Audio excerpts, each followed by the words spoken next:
আসসালামু আলাইকুম। আজকে আমি খুব সহজে গোলাপজামের রেসিপি আপনাদের সাথে শেয়ার করব।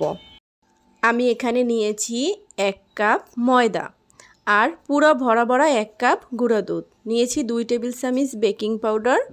এই সব শুকনো উপকরণগুলো আমি চেলে নিব। তো আমি একটা চালনি দিয়ে চেলে নিয়েছি। তো এখন আমি যেটা করব সেটা হচ্ছে একটা ডিম নিয়েছি, এখানে নিয়েছি আমি ঘি, আর দিয়েছি 2 টেবিল চামচ চিনি, আর দিয়েছি নর্মাল পানি। তো আমি এখন এগুলি সব এই মিশ্রণটা ভালোভাবে মিশিয়ে নিব।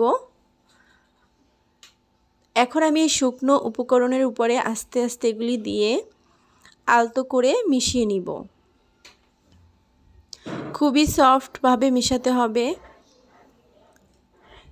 খুবই নরম একটা ডো হবে। এখন আমি এটা হাত দিয়ে একটু আলতো আলতো করে মাখিয়ে নিব। তো এই মাখানোটা এমনভাবে করতে হবে আঠালো, মনে হয় হাতে লেগে যায়। তো ভয় পাওয়ার কিছু নাই, এটা 10 মিনিট রেস্টে রেখে দিলে সেট হয়ে যাবে। তো হাতটা আমি ওয়াশ করে নিয়েছি, এখন একটু হাতের ভিতরে একটু ঘি মাখিয়ে নিয়েছি। এখন আমি গোল গোল করে আমি মিষ্টিটা বানিয়ে দেখাচ্ছি। তো আমি আপনাদের বোঝার ক্ষেত্রে আমি 2টা মিষ্টি বানিয়ে দেখাচ্ছি। এভাবে ঘুরিয়ে ঘুরিয়ে একটু বেশি সময় ঘুরলে কখনোই মিষ্টি ফাটবে না, কিংবা কোনো সমস্যা হবে না, গোল হবে। তো এখন আমি সবগুলো মিষ্টি আপনাদের বানিয়ে দেখাচ্ছি। আমার এই ছোট ছোট কিছু টিপস আছে এর ভিতরে, এগুলি যদি আপনারা ফলো করেন তাহলে আপনাদের মিষ্টিগুলি একদম পারফেক্ট হবে। দেখুন আমার সব মিষ্টি বানানো শেষ। এখন আমি একটা চুলায় প্যান দিয়েছি, প্যানের ভিতরে তেল দিয়ে তেলটা এমনভাবে গরম করেছি যেন খুব তাড়াতাড়ি হাত দেয়া যায় এরকম গরম।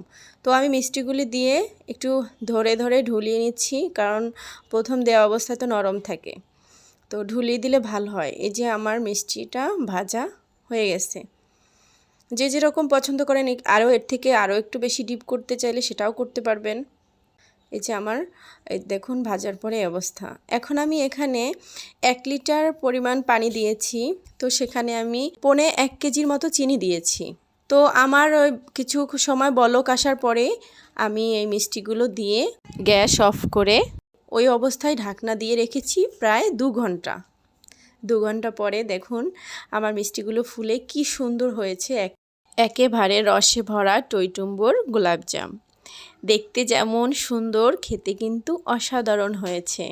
তো এভাবে আপনারা বাসায় ট্রাই করবেন। তো আমি এখানে 1 কাপ দুধ দিয়েছি, কিন্তু এখানে সমান করে দিলে 1.5 কাপ দুধ হবে। তো 1.5 কাপ দুধে আপনাদের 2 কেজি মিষ্টি হবে। এই মিষ্টিগুলো কিন্তু অনেক রসালো আর অনেক সফট হয়েছে। তো আমার মতো সেম প্রসেসে আপনারা মিষ্টি তৈরি করলে আপনাদের মিষ্টিও কিন্তু এরকম অসাধারণ সুন্দর হবে। এই ছিল আজকের মতো রেসিপি। আল্লাহ হাফেজ।